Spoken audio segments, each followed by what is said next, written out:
दोस्तों नमस्कार, मैं प्रदीप मिश्रा, आपका अपना चैनल प्रदीप मिश्रा एस्ट्रोलॉजर। हम लोग बात करते हैं एस्ट्रोलॉजी की। एस्ट्रोलॉजी जो कि बहुत ही इम्पोर्टेंट सब्जेक्ट है, साइंस है, इसे हम कह सकते हैं। जैसे कि हम दुनिया में देखते हैं कि आजकल लोग अपनी अपनी समस्याओं से परेशान हैं, क्योंकि ये मृत लोक है। यहाँ पे जो व्यक्ति जीवन में जिसका जन्म हुआ है उसे इन चीजों के बारे में, इस परिस्थितियों में हर व्यक्ति को सामना करना पड़ेगा।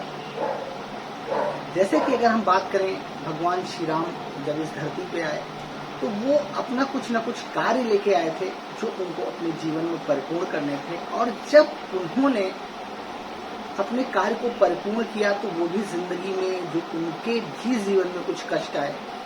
भगवान श्री कृष्ण ने जब जन्म लिया तो उनके भी जीवन में कष्ट आए।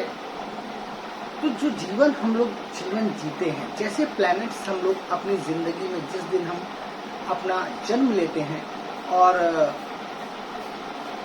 जन्म लेने के समय ग्रहों की स्थिति जो भी होती है उस स्थिति से हम लोग अपने जन्मांग को देखते हैं।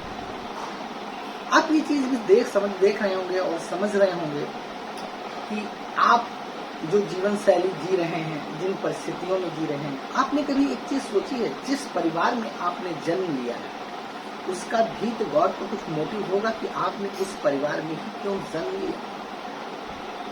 रीजन क्या है?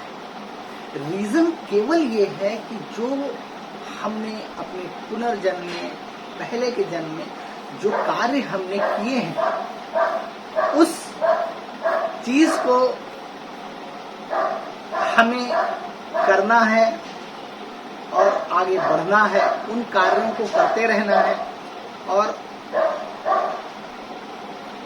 अगर आप उस परिवार में जन्म लिए हैं, आप किन परिस्थितियों में हैं, आप बहुत अमीर हैं या आप मीडियम क्लास में हैं या आप और कमजोर परिवार में जन्म लिए हैं, तो इसका भी कुछ न कुछ ईश्वर का कुछ न कुछ महत्व, कुछ न कुछ कार्य जरूर होगा, जो कि आपके कर्मों के अनुसार आपने वहां पे जन्म लिया है।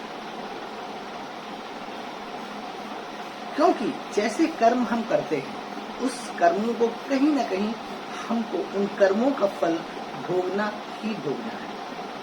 जैसे कि आप देखते हैं अपने जीवन में, अपने समाज में, कि व्यक्ति अगर कभी किसी गरीब घर में भी जन्म लेता है तो आगे चल के वो तरक्की करता है और जीवन में बहुत ऊंचाइयां, बहुत ही उपलब्धियां हासिल करता है।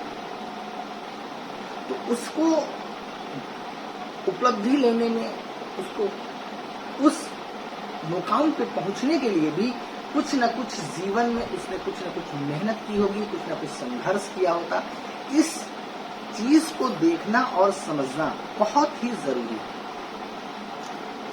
हम ने आपको कुंडली के बारे में आपको बताते हैं, प्लैनेट्स के बारे में बताते हैं, तो एक चीज और भी आप बारीकी से समझिए कि प्लैनेट्स जिस व्यक्ति की, जिस ग्रह में है, जिस राशि में है, जो भी ग्रह जिस राशि में है, उस राशि का वो क्या रिजल्ट्स दे रहा है, हम तभी उस रिजल्ट्स को मजबूत मानेंगे कि अगर डिग्री वाइज जो प्लैनेट है वो मजबूत कंडीशन में है। जैसे कि 0 से 30 डिग्री तक एक प्लैनेट की डिग्री होती है, और अगर मान लिया वो 0 से 1 डिग्री का है, 2 डिग्री का है, 3 डिग्री का है, और उधर 28, 29, 30 के नियर अबाउट अगर वो पहुंच जाता है, तो वो प्लैनेट अपने वो रिजल्ट्स नहीं दे सकता कि जो एक मजबूत 10 से 15 डिग्री या 15 से 18 डिग्री या 20 डिग्री के बीच का प्लैनेट दे देगा। क्योंकि हम इसको ऐसे एग्जाम्पल के रूप में समझ सकते हैं, जैसे कि कोई अगर छोटा बच्चा है तो वो कितना कार्य कर सकता है, 2 साल का है, 4 साल का है, 5 साल का है, तो उसकी एक कार्य करने की एक क्षमता है। या एक व्यक्ति जो 80-90 साल का व्यक्ति है तो वो कितनी कार्य कर लेगा, ये आप समझ सकते हैं। उसी हिसाब से प्लैनेट्स की भी डिग्रीज हैं जिसके हिसाब से बाल्यावस्था और वृद्धावस्था को हम आते हैं। आप किसी भी व्यक्ति की कुंडली को अगर हम मोटा मोटा देखें तो प्लैनेट्स की स्थितियों को देखकर हम ये बता सकते हैं कि जातक की कुंडली मजबूत है या कहीं ना कहीं कमजोर है, इस चीज को बता सकते हैं, क्योंकि प्लैनेट की स्थितियां बहुत बड़ा रोल प्ले करती हैं।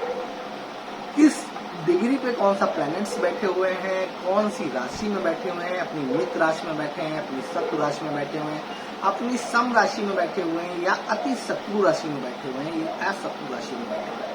इन चीजों को हम देखकर बता सकते हैं कि ऐसे जातक की कुंडली इन कंडीशंस पे जा रही है, वो जिंदगी में कैसे वर्क करेगा, कैसे वर्क नहीं कर पाएगा, या उसको जीवन में संघर्ष की स्थितियां उसके जीवन में क्या होंगी, उसका भाग्य कैसा रहेगा, उसके माता पिता का स्वभाव कैसा रहेगा, उसके माता पिता से उसके संबंध कैसे रहेंगे, उसके भाई बहनों से संबंध कैसे रहेंगे, या उसके रिश्तेदारों से संबंध कैसे रहेंगे। ये 12 घरों का जो लग्न से लेके जो द्वादश भाव तक हम लोग देखते हैं कुंडली, इसमें पूरी एनालिसिस की जाती है और एनालिसिस के साथ ही हम इस चीज को समझ सकते हैं। अब इसमें अगर हम बात करें कि देखिए, एक क्वेश्चन एक जातक ने हमसे पूछा था कि दो व्यक्ति उसी समय उसी समय बर्थ कर रहे हैं, जन्म ले रहे हैं, तो उनकी कुंडली कैसी होगी, क्या वो दोनों अलग? देखिए, अगर दो जातक एक साथ जन्म ले रहे हैं, दो व्यक्ति एक साथ जन्म ले रहे हैं, तो ऐसा नहीं कुंडली में उनके बहुत अंतर होंगे। प्लैनेट्स एक होंगे, ग्रह एक जैसे होंगे, डिग्रीज एक जैसी होगी, अगर सेम टाइम सेम प्लेस। बात को समझने का प्रयास करिएगा। अब आप ये देखते हैं कि आपके वहां लोग ऊंचाइयों पे भी हैं। एक आदमी बहुत मेहनत करता है तब अपना काम चलाता है, एक आदमी मेहनत कम दिमाग से काम ज्यादा करता है। तो उस हिसाब से जो आपको बता दें, दो व्यक्ति जो एक साथ जन्म लेंगे, कहीं ना कहीं परिस्थितियां प्लैनेट्स के अकॉर्डिंग उनकी सेम होंगी, और डिग्री वाइज सेम अगर हैं तो दोनों का व्यक्तित्व, दोनों का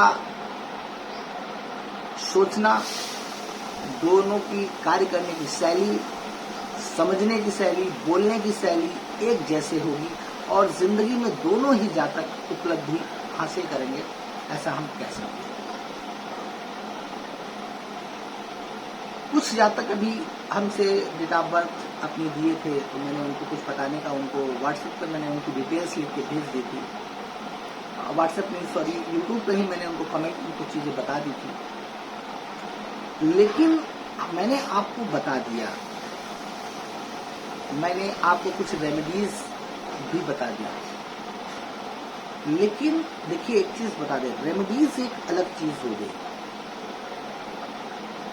हर प्लैनेट का एक, देखिए, एक गुस्से वाला व्यक्ति होता है, इसमें भी आपको एक एग्जाम्पल देना है। गुस्से वाला व्यक्ति होता है जो जल्दी बात को नहीं मानता। एक शांत स्वभाव का व्यक्ति होता है, अगर वो आपसे नाराज होता है तो कहीं ना कहीं आप अगर उसको एक बार मनाते हैं तो वो आपकी बातों को नहीं मान जाता है। तो प्लैनेट्स में भी ऐसा है कि कुछ प्लैनेट्स ऐसे हैं जिनको हमें मनाने के लिए मेहनत ज़्यादा करनी पड़ती है, और कुछ प्लैनेट्स ऐसे हैं जिनको मनाने के लिए हमें मेहनत कम करनी पड़ती है। अपनी जिंदगी में आपको उस प्लैनेट से अच्छे भाव लेने के लिए, अच्छे रिजल्ट्स लेने के लिए आपको मेहनत अब कैसी करनी पड़ेगी, कौन सा प्लैनेट है, ये डिपेंड हो कंडीशन पर। तो इसलिए हम आपको केवल इतना बताना चाहेंगे कि आप अपनी कुंडली को, अगर आपको भी मुझसे कोई क्वेश्चन है तो आप कमेंट कर सकते हैं, पूछ सकते हैं। मैं उसका आंसर यूट्यूब के कमेंट बॉक्स में ही देने की कोशिश करूंगा और जल्दी दूंगा। लेकिन आप अपनी कुंडली को स्वयं देखिए, एक बार रिसर्च करिए कि कौन सी प्लैनेट्स आपका किन परिस्थितियों में है, किन स्थितियों में है।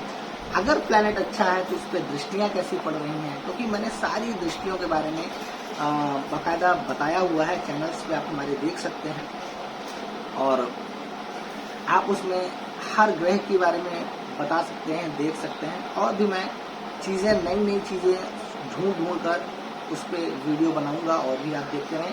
तो इसलिए इस चीज़ को देखना और समझना बहुत ही ज़रूरी है। इस चीज़ को आप देखें और समझें और करें। अगर आपको मेरा चैनल पसंद आता है तो मेरे चैनल को लाइक ज़रूर करिए, सब्सक्राइब करना बिल्कुल ना भूलिए। और इसलिए मैं आपको ये चीज़ बताना चाहूँगा कि अगर आपके दिमाग में कोई भी कन्फ्यूज़न है तो आप बिल्कुल आप मुझसे पूछ सकते हैं। मैं आपका दोस्त हूँ, आपका भाई हूँ, आप मुझसे पूछ सकते हैं।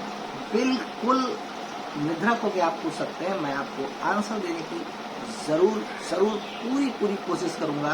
नमस्कार।